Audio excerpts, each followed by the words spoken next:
Hello mga marites. Nasa 10:00 na nga ng umaga to nang bigla kami magkayayaang magpipinsan na manguha ng kamuting kahoy. Mangunguha nga daw kami ng kamuting kahoy para may pangmeryenda mamayang hapon. Doon lang naman kami mangunguha ng kamuting kahoy sa kabilang barangay sa Sapang sa mga pamangkin ko. At tignan nyo naman mga mare, tirik na tirik ang araw na kami umalis. At kahit tirik na tirik nga ang araw, hindi magpapapigil ang mga person, Diyos ko. Abay syempre mga mare, merienda na to eh. Libre pa. Charis. Palabas na nga kami ng barangay namin na to, mga mare, at tignan nyo naman ang kapaligiran. Green na green.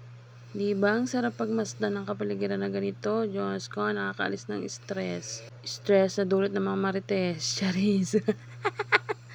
At fast forward na nga mga mare na makarating kami dito sa mga pamangkin ko. Tignan nyo naman itong mga kasama ko, nanguha na agad ng saluyot.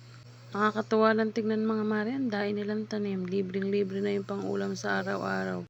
Libre na sila sa gulay, ang mahal pa naman ang bilihin ngayon. Malaking tulong to. Ang sarap lang tumira sa ganito mga mare, yung malapit ka sa bukid, yung makakapagtanim ka ng mga gulay. Di ba malaking tipid na yon? At eto nga, pupunta na kami sa taniman ng kamuting kahoy nila para manguha na kami ng kamote dahil yun naman talaga ang sadya namin. At tingnan nyo naman yung asawa ko, talagang iniintay pa ako. Buti na lang din madaling ayain tong asawa ko, kahit saan mo nga ayain isasama yan. Nag-e-enjoy din naman yan kasi nakakalibot kami. Kung nasa bahay lang naman kami mga mare, tsak na matutulog lang kami maghapon. Naalala ko na naman nga nung kabataan namin mga mare. Kung saan din kami nakakarating manguha ng kamote. Naranasan nyo rin ba yung mga ganito mga mare, yung maghuhukay kayo ng kamuting kahoy sa kung saan saan? Kami naranasan namin dati maghukay pa ng singkamas gubat. Ay nako, talaga nakakamiss nga naman. At tingnan nyo naman itong mga mare yung pinsan ko, akala ko naman ay nangunguha ng saluyot. Halaman naman pala kinukuha, Diyos ko, nakarating pa dito. At may libre pang ang paso. Kahit saan makarating, halaman ang pupulutin. Charot. At tingnan nyo naman itong batang maliit na to, lakad ng lakad. Ayaw talaga magpaiwan. Nakakatuwa lang tingnan yung mga laluyan dilaw nila dito. Ang lalago mga mare. Medyo tinitingala-tingala nga namin yung mga saging dyan. Baka may bunga. At nang matibag na. Charot. At ayun nga yung asawa ko, naghuhukay na sila ng kamote. Talaga magiging masarap ang merienda namin mamayang hapon yan.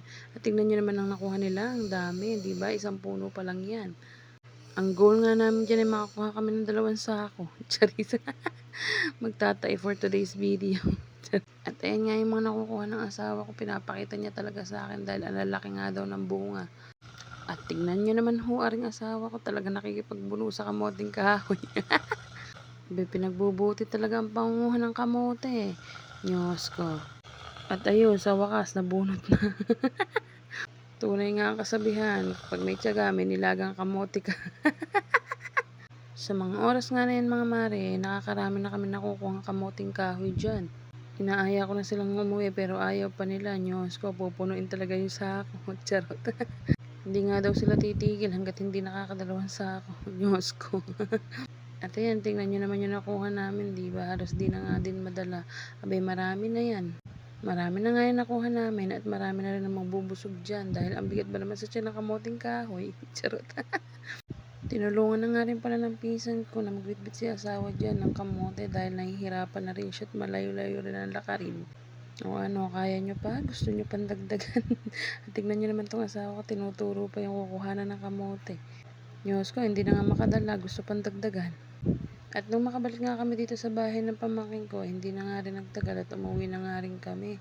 Dahil anong oras na rin na to, mag-aalauna na ng hapon. Mag-aalauna na nga ng hapon dyan at gutom na kami dahil hindi pa kami kumakain ng tanghalian. Diyos ko, matik na namin ngatin yung hilaw na kamote. Charot. At fast forward na nga mga mare, nandito na kami sa amin. At talagang kami gutom na at tignan nyo naman ang dinatnan namin. Ang mga marites ng buliran, nagkakainan sabay-sabay. Charot. Tingnan nyo naman ang mga marites ng buliran. Ang sarap ng kain dun. Oh, kami gutom na. At syempre, makikikain na rin kami dyan. Hindi na talaga kaya ng alaga ko sa tiyan. Ganyan talaga dito sa amin mga mare. Pag may ulam yung isa, ulam ng lahat. Sa amin nga magkakapit bahay mare, walang magugutom. Kapag ganito nga nagkakatipon-tipon sabay-sabay na nga rin nanananghalian. Ang ulam ng isa ay para sa lahat. Ganito rin ba sa inyo, mga mare? At fast forward na nga ulit ng bandang hapon na, nilinis na nila tong kamoting nakuha namin. At ang sabi nga nila ay gagataan nila na may inyog. Hindi ko pa naman natikman yun, mga mare. First time ko matitikman sana. At ito na nga, mga mare, binabalatan na ng asawa yung inyog. Inyog ba o niyog? Bahala na. Charot. Inyog kasi tawag sa amin dito sa Cabanatuan, mga mare. Bahala na kayo kung ano gusto niyo itawag dyan. Charot. Pahihirapan pa ba natin mga sarili-sarili natin? Charot. At nung nagluluto na nga sila, mare, ng merienda, bigla naman kami umalis ni asawa. Bigla lang kami nagkayaan lumibot dahil inaantok nga kami. At tayo naman matulog dahil sobrang init. Kaya ang ending, ang pinaghirapan namin hukayin na kamuting kahoy, hindi kami ang kumain. Charot. Sige na, mga mare, wala namang ganap today. Goodbye, mga martes. Thank you for watching.